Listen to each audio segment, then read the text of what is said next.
बर्तन आम चाउमिन टाको आम सिझेकरी छाणी रखी बर्तमान चाउमिन टाको ठंडा करने छाड़देचु।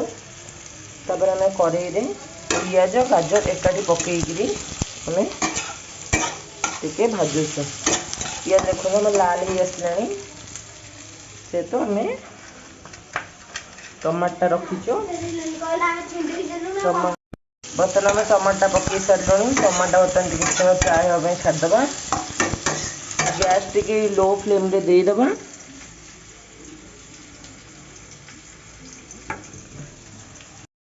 बर्तमान आम टे भूसा पत्र ऐड करदे। भूसा पत्र फ्रिज रही देखा जाऊँगी। भूसा पत्र टे ऐड करदे। गैस को हाई देदे हो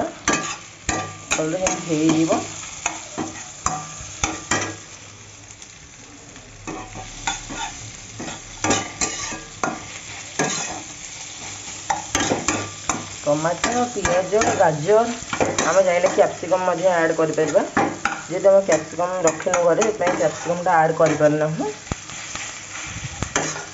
जहाँ भी अच्छे ऐड कर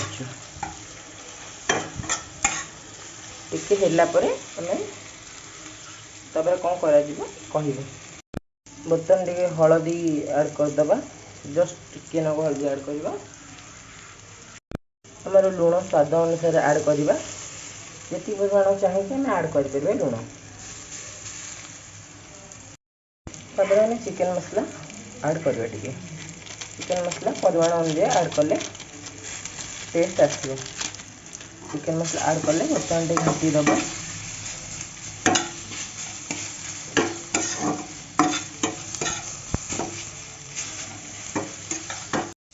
बर्तमान आम Kissan tomato ketchup tomato sauce टी ऐड करवा।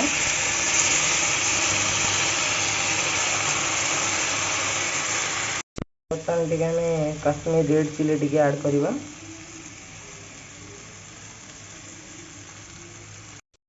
आम चाउमिन टे तेल देदेबा फल चाउमिन टा टे सॉफ्ट रही। तेल देदेले आम टे धनिया गुंड टे ऐड कर दउछे।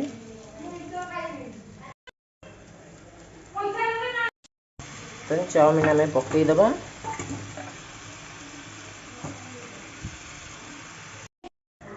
चाउमिन मिसई दबा तेल टाको। बर्तमान आम चाउमिन टाको भलसे मिक्स करदा मसला सहित। और देखो ना चाउमिन टा केमती गला मसला सहित मिक्स कलापर गैस लगी तापर आम चाउमिन मसला दबा। मसला ऐड करदे। चाउमिन मसला आम ऐड करदे। चाउमिन टाक भलसे घाटी सारापर बर्तमान आम चाउमिन प्रस्तुत पूरा।